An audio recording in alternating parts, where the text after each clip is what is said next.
It's your boy K-Shot, man. Welcome to the building, you know what I'm saying? Got an interview with your boy Andrew, see what he talking about. You know what I'm saying? Head band director at Town. Y'all know him as Mr. McBride. Me? I know him from the back in the backyard. So we're gonna get this video popping, man. Let's one thing about Andrew, he go be late. You know what? Andrew McBride. How you doing, man? Y'all see who with me today? We got Andrew with us, man. So how you feeling, man? And I'm feeling lovely. Yeah. Feeling lovely, Yeah. man. Good to be back at the crib, you know. You know, I got some questions for you today. You know what I'm saying? You're finna get a little backdrop of a whole lot of situations. You know what I'm saying? We ain't gonna let nothing, you know. Alright, look. So I ask you these questions. Okay. You know what I'm saying? I just got one thing. Remember this sentence? By the end of the video. You don't remember the sentence? Gas running that water. Okay? Alright, the sentence is, if two ducks can quack, why can't one walk? The two ducks can quack. Why can't one walk? Got it? I got it. Alright, baby, you know, it's a little simple question. Okay. Nothing to see. You know what I'm saying? Okay, Yeah. cool. Alright, we're gonna get to these questions though, man. Y'all ready for this? Y'all ready? Are y'all ready? I'm talking about this finna be a bang. This finna be a bang. Okay, Andrew. Where you from, my guy? Man, I'm from Beaumont, Texas. Big money, Texas. You know what I'm saying? BMT in the building. Born 4-9. 4-9, you know, born and raised. Yeah. You know what I'm saying? Been living ever since. Yeah. When did music become your passion? Around what grade? Or how old were you? I went to MLK, okay, in 6th grade. You know, MLK in Beaumont, that's where like a lot of the Hispanics and stuff went to school. And at the time, my mom, she was married to my stepdad, Taro, and he stayed on this side of town, you know, in the avenue and stuff like that. So All right. my first year of middle school, I went to MLK, and shouts out to my band director, man, Eric Wright, bro. He kind of put me on like to the band and stuff like that. And fun fact, he was my sister band director. Oh yeah. He was Victoria band director. So, you know what I'm saying, Victoria told me shoot, because I was in a wrestling. I didn't want to do no band, bro. I wanted to be the next John Cena. You know what I'm saying? Okay. Like, I ain't, you know what I'm saying? But WWE fan. Yeah. So whenever I went to school and I got around with Eric Wright, but he kind of like put me on. Mm-hmm. And he told me to go to the 7th grade class, like with the top band. I heard them boys play. It was old. Oh. It was old, but them boys up in that bitch was smashing their head busters. I was like, I'm trying to be up in here. Yeah. I was skipping class and everything. Yeah. I'm serious.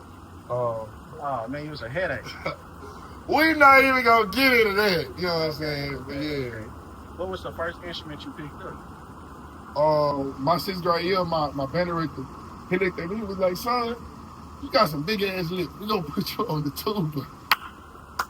I swear to God. Dude. So your lips is just serious. Nah, my lips, it's just, I don't know. My mama had big lips, so to say, but my daddy lips, like my biological father lips, was fucking huge. So it's kind of, it was in my genes. That's how he put me on my horn. I've been on it ever since. Yeah. Okay. What inspired you to stick with the music then? Watching like cause I knew I kind of wanted to be a band director like since I was like young, like 7th, 8th grade. Okay. So it's like watching like my band directors and teachers and you know college band directors, how they pull. It's like they mold the band together with their hands. And they controlling the sound and everything with their hands. And I just thought that was cool to be able to be in control of something so big, you know, and being able to control that type of sound. Yeah. And put your ideas, like just the whole art of band, bro, is crazy to me. You know what I'm saying? That's what kind of draw me in, you know what I'm saying? And it kept me, you know, focused on me getting to that goal of where I am today. So what inspired you to become a band director? You know, I remember the first time I went to a Prairie View versus Alcorn game. And I was watching Alcorn go against PB in the 0 quarter, and man, just watching how good it made the band director feel to know like he did that. Yeah. And it was like a whole little controversial thing going back and forth between the bands. I was like, bro, I want to be that. I want to be that person standing up there. Yeah. And that's what kind of like lit a fire under me, you know what I'm saying, to really want to do that, you know what I'm saying. It was different, bro. Back then, band was just different. Everything was different. You know, we was still in high school, so of course, it was gonna be big-eyed by a lot of stuff like that. All right, so look, while you was in high school, how did you manage to go through your teenage problem and try to achieve the goals of becoming a band leader? Man, it was hard, bro. You was there with me, like, bro. A lot of people used to say, like, man, you was in the band, you were early. You not weenie, like, you know what I'm saying? You not playing football, bro. You lame. So it's like I had to kind of like tune it out. Boom. I had to like tune that out, bro. Like, cause it's something that I really enjoyed and I really wanted to do. It really didn't matter what, you know what I'm saying, what the girls said. It really didn't matter, man. Fun fact, bro. I had a girl turn me down to go to the prom because she said I was gonna. She said, "Oh, I don't do stuff like this." Band would get no love, no love, none. You ain't getting. Hey, bro, I didn't know what was going on, bro, and I just had to fight through, you know what I'm saying, managing that, and also, you know what I'm saying, going through puberty, you know, and all that, you know what I'm saying. It was just weird, bro. It was weird, but it's like. It's kind of like it was different stages of me. And it's just something that I had to go through to become, you know what I'm saying, the person who I am. But like, man, back then, bro, I was rough around the edges and wouldn't get no play. I swear to God. Rough around the edges to get no play. I swear to God. Was you at least getting an education? How was your grade? Man, I'm gonna be real, bro. So you see how, like, I was passionate about, like, the band stuff, like the scene. Yeah, I see. Man, bro, I was going to class, bro. Between me and you, I wasn't doing shit. I wasn't doing nothing. I was going to school to go to band club. Oh, so you was a dumbass. you ain't take shit serious. Bro, I took it serious, but I just didn't know that I needed schoolwork to get into college. Nobody ever told me that. Now, I didn't know, oh, man, I'm finna just go to college. But in my mindset, I'm thinking I gotta be good in my horn to get into college. I'm not aware of, at the time, I wasn't aware of, man, I gotta get good grades to get to school. I wasn't informed about that till like my junior year and shit. By that time, my GPA, it was already up. You know what I'm saying? So you were worried about blowing a horn. Really, truth be told, brother. Instead of looking at a piece of paper. Truth be told. Man, bro, the class that me and you took, I think it was 6th period, algebra teacher, Miss Cannon. You know the time she gave me a 1, bro? Yeah. On my progress report, I got a 1 on my progress report. You think my mama seen that progress report? Yeah, I should have told me. Gosh to be the dumbest nigga in the class. Nah, bro, it's not that I was dumb, fool.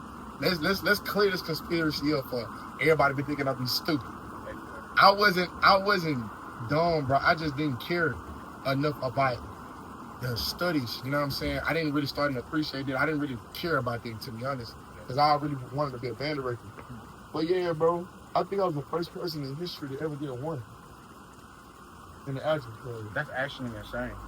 I know, bro. That is insane. I know. I'm not done with my questions. I got a couple more for you, man. With your grades being the way they was, how was it getting accepted into college? I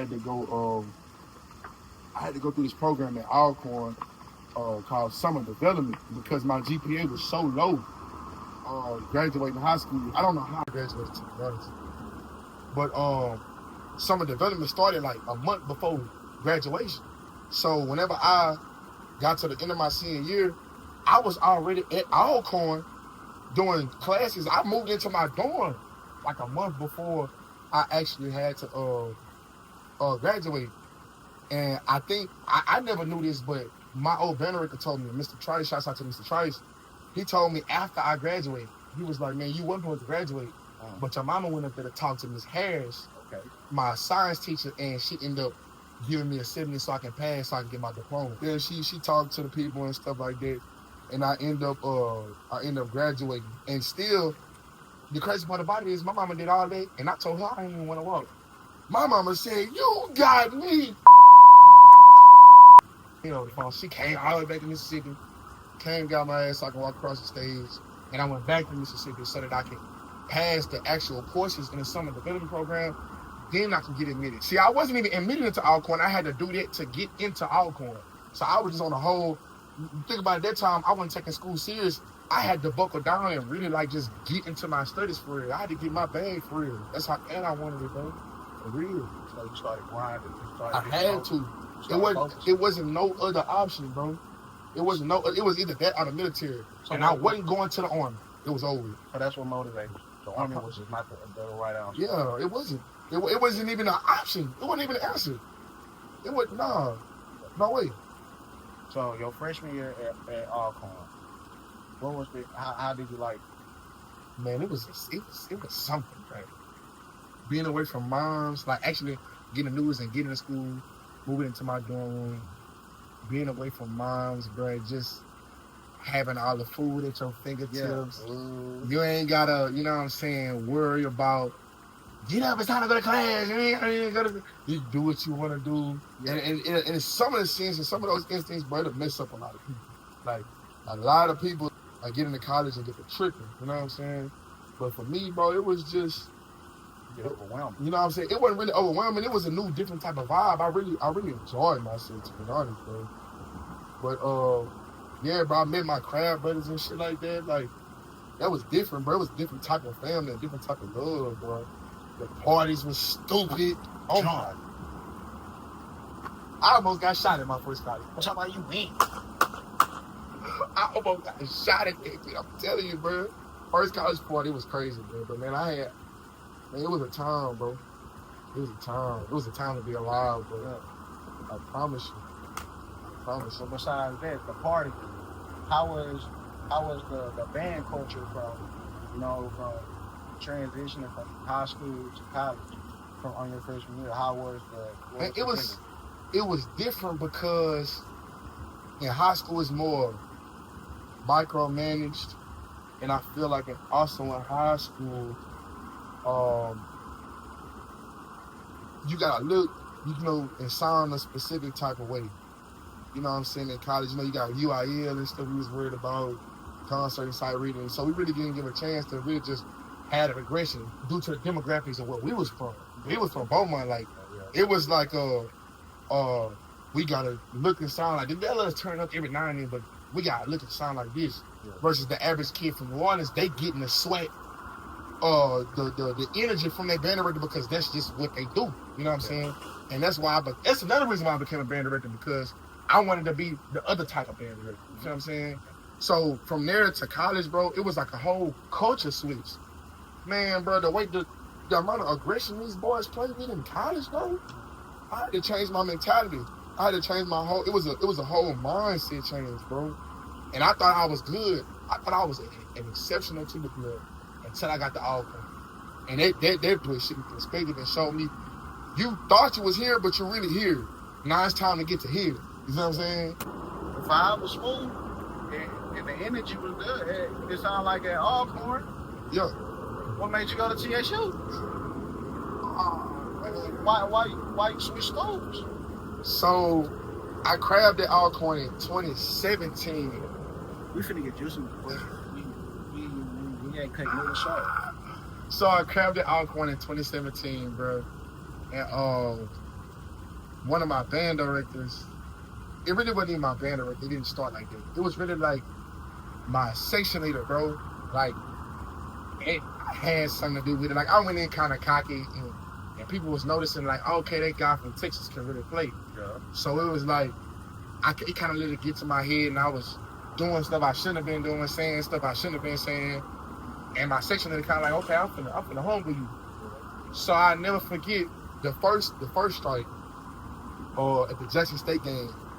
My section leader, I ain't gonna say his name, but my section leader, they both went to Ebb office, Dr. Martin. He was Mr. Martin at the time. He Dr. Martin, no. They went to Doc's office and they was like, Doc, we want to take Drew off the field, bro. You know what I'm saying? Cause he Get him gone. yeah, he tripping. He don't listen. You know what I'm saying? We gonna put him in the stands for the Jackson State game. And keep in mind, like this is the Jackson State game. Like the Alcorn, the Soul Bowl. Like you know what I'm saying? This is a classic. You took me off the field, so now I'm the only member in the stands with the reserves. Like I'm Pooh. Like I can't play. I'm sitting. They marching and doing the field, so I'm sitting in the stands. That was the first strike, but I kind of like took that one with a grain of salt. The second strike and the third strike, because it kind of cut me deep. We had an arrangements battle, bro. And like, you know how I be writing arrangements and stuff on the computer. We had an arrangements battle in the spring, and it's like a lot of arrangers in the band that wanted to get their songs played or whatever. And it was like whoever win that battle, they can pass out their song for the spring game. And this like can be like the first time that I would have even got a song passed out to a big group like Alcorn State University. So we walk in the room, and it's a couple of legends up in there, bro. There was band directors, man. You had Marvin Haywood, you had Caleb Red, you had me, Nashawn Morris, a lot of Alcorn legends, Josh Hood, Josh Reed. It was, man, I'm talking about band directors that's really Watch out for the man. Like I'm talking about band directors that's really out here really just doing it. We all did it.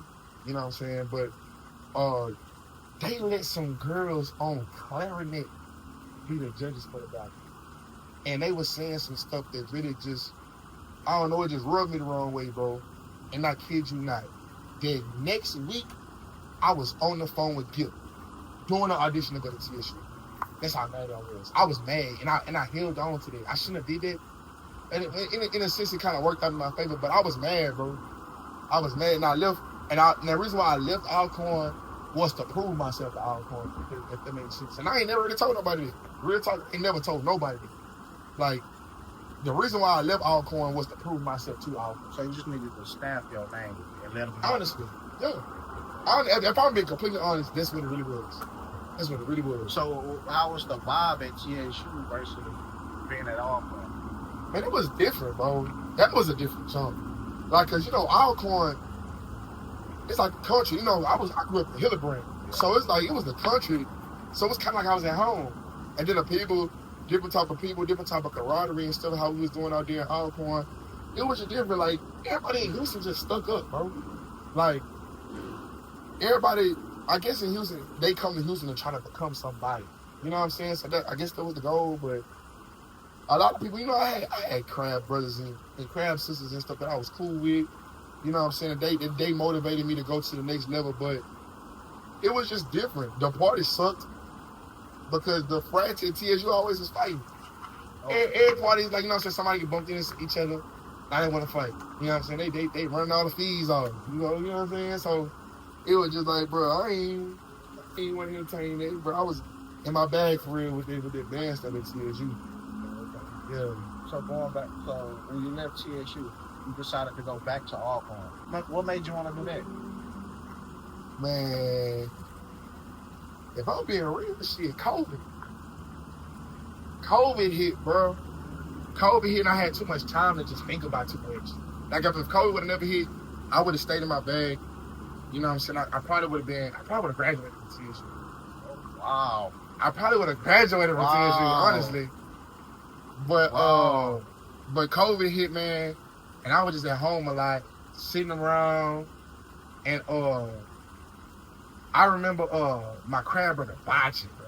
He called me on a random day in the summer in July and was like, man, they say Alcorn doing football this season. TSU doing football? I was like, man, I don't think TSU having a football season. They was like, shoot, Alcorn gonna play. He was like, man, you might as well go and transfer. I was like, man, you know I ain't coming back down there. You know what I'm saying? He talking. Next thing you know, I hang up, I go in my room. I said, let me see if my Alcorn password still working. Oh, snap. All my classes still up there. Man, Doc ain't gonna give me no scholarship. Let me see if Doc can give me a scholarship. Doc give me man, that nigga Drew ain't trying to come to no Alcorn, man. Yeah, TSU now. So he called me. Man, what's going on? Hey, I'll never forget this. Gil called me. He said, man, ain't they hazing you down there? Ain't nobody hazing you. Man, they messing with you down there, man. You get into some stuff down there. It's like, nah, bro, I don't know, bro. I just want to come back. Yeah. He was like, man, I knew. And he told me, he said, man, I always knew you was going to come back to Alcorn. Even when you left, he said, I always knew you was going to come back. And when he said that, bro, it's like, damn, it's time to go. And my mama hated it. My mama hated it because, you know, I'm in Houston, so it was easy for her to come see me. You know what I'm saying? At the time when I made the decision to go back to Alcorn, I didn't have a car. I didn't have no money. I was broke. You know what I'm saying? And my mama, she was like, well, if you're going back, I'm not supporting it. She told me that she was mentally just drained because I was jumping too much. You know what I'm saying? And I couldn't really get mad at her for that, so I was like, I got to do it alone. Next thing you know, bro, money just started falling out the sky. Literally. Bam. I ended up with a great avalanche. Got a little bit of money. Threw some 26s on that bed.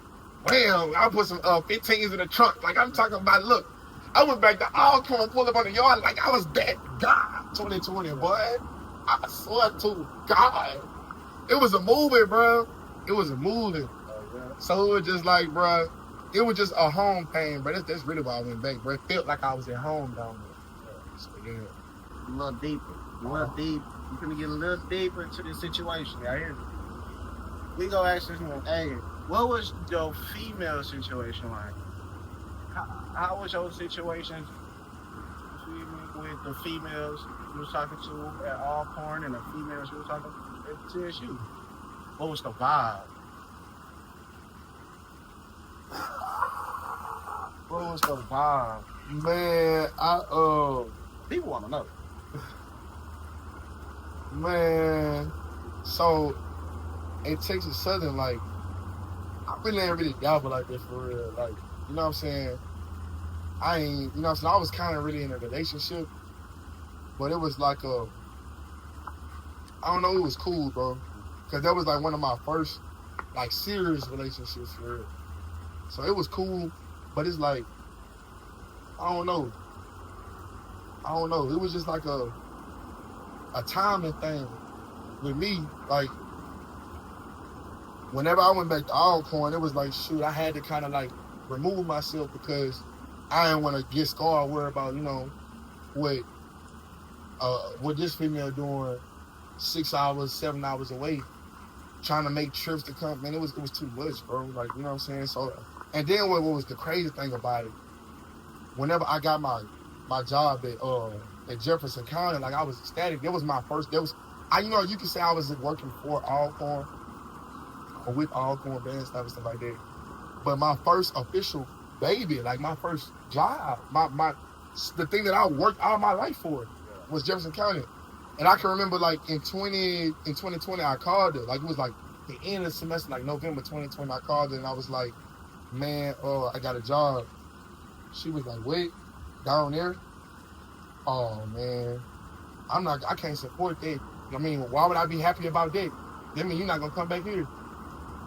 And I was like, damn, like, it kind of cut because I'm like, anybody who know me know how much I wanted this. And for you to say, you know what I'm saying, like, nah, I wasn't going for this. So I kind of had to distance myself from her. You know what I'm saying? But on the contrary, like, Alcorn, man, Alcorn is cool. Like, man, the crazy thing about it, like, man, I think I got into 2 relationships.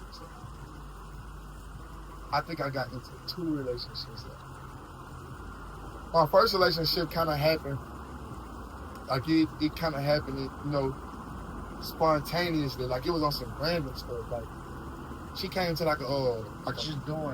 she came to like a couple of practices and seen like how I was teaching and stuff like that. And then we was in a band together in 2021. And in 2022, when I became a band director, like, it kind of solidified it or whatever. And we ended up, you know, moving in together and stuff like that. But it's like, I don't know, that really didn't work at all. That really didn't work, honestly. And it was a reason why it didn't work. You know what I'm saying? Because it was like, I kind of was like disconnecting myself because I started like really started messing with somebody else. Like, for real. Like, and this girl who I started messing with, bro, changed your life. What? Oh, I'm no. talking about like, bro, head over heels. And you know what's crazy, bro? I did that girl dirt ball bad, bro. Like dirt ball bad, like, and she still stayed. She stayed like through it all, bro. Like, she tried to fix that bitch so many times, bro. And it was me. I couldn't get myself. Like, I couldn't get it. But now it's like to the point to where, like, man, like if she called me right now, right now. If she called me right now, you know what I'm saying? I'm here. Cause it's like, bro, yeah, a part of me was like, I feel like I was just stupid, fool. And then it was like an ego thing for me. So it was like, you know what I'm saying, managing all that. I don't know, it was just weird, bro. It was crazy. And then like it was just like certain like, you know what I'm saying, stuff that we was going through like inside of that relationship that we had to like overcome and stuff like that. That could take a toll on a female. You know what I'm saying? So if I could do it all over again, bro, I just make it easier to be loved. I was fighting it, and she was forcing it. I was putting it against the grain. If I could do it all over again, bro, just trust me. You know what I'm saying? I would. But yeah, man. I ain't gonna get too much. We ain't gonna do too much. Yeah, I get it. Shake it. So, you know, you got your first job Yeah. at JC. Okay. You know, how when you built that team, like, what did you see? Man, whenever I got the job at Jefferson County, I'll never forget my principal, Mr. Day. Mm-hmm. He took me to the band room. He said, man, welcome to Jefferson County. He gave me the keys. He said, I'm going to give you, like, some time, you know, take it in and see how, you know, you want to grow up like this or whatever. I walked in the band room, but it's me, Ryan Hollinshed, and Jerry Rogers. We walk in the band room. It's a mound of trash, like, to the ceiling, bro. I never forget this. They hadn't been without a band director for, like, 6-7 years. You know what I'm saying? So, man, I'm gonna be honest, bro. I was really finna say, nah, you got the wrong one. As I'm walking out the band room, I see a Nara Slaughter. She was my first ever band member, Nara Slaughter. Shouts out to Nara, she's my drum major, you know what I'm saying? She's a mom now. She's a mom now. Yeah. But Nara Slaughter came to the band room. She was like, you must be the new band director. She ninth grade. She was going to the ninth grade. You must be the new band director. I was like, yeah.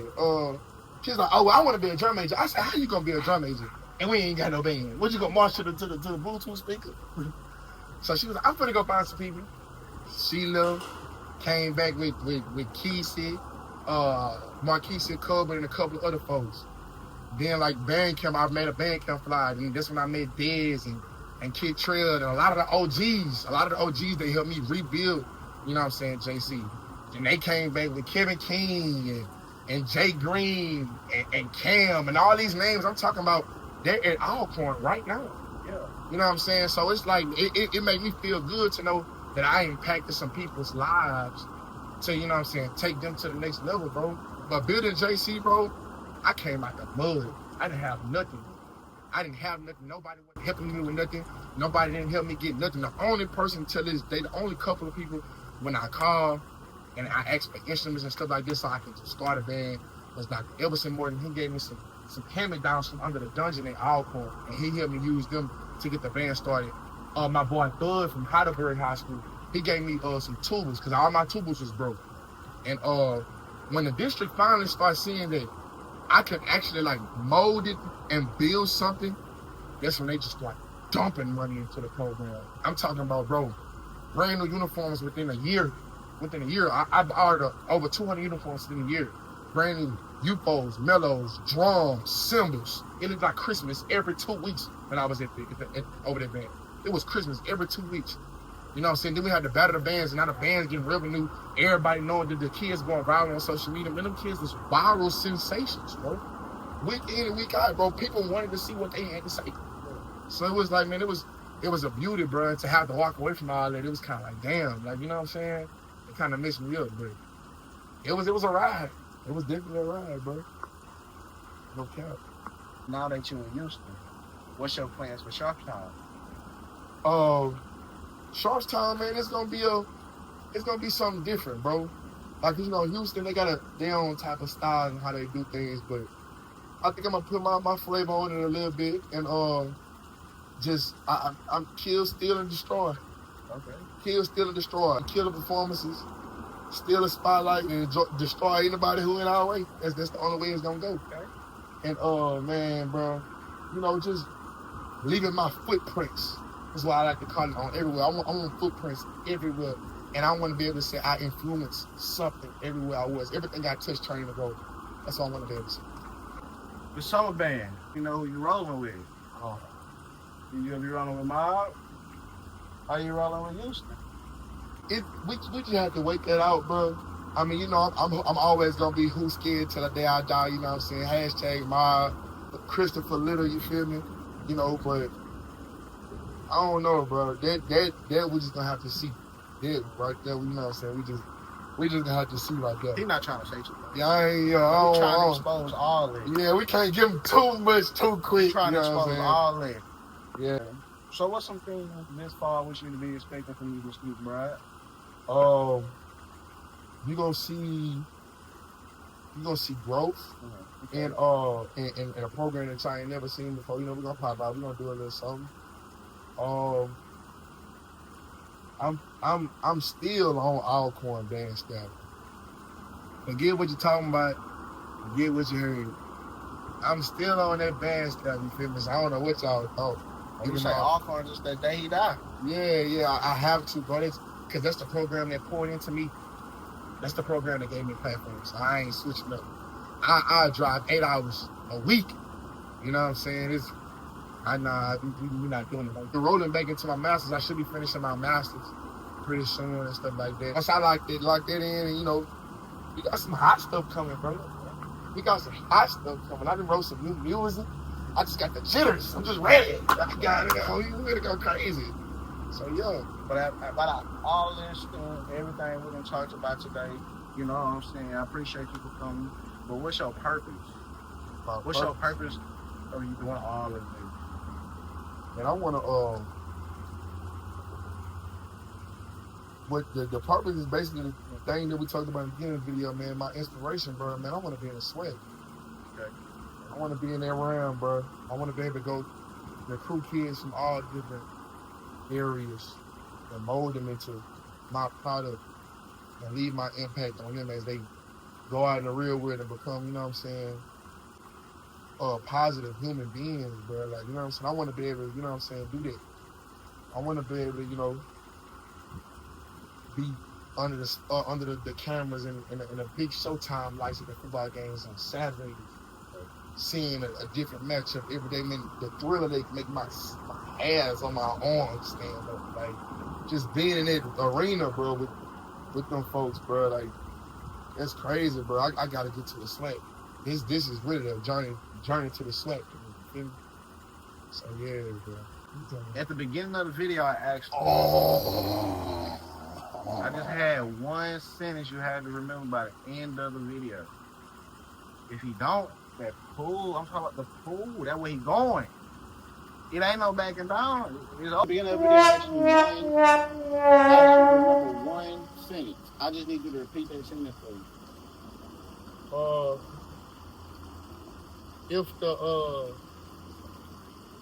If the chickens can't quack, That shit wrong as fuck. Well, I ain't giving you no. Wait. Yeah,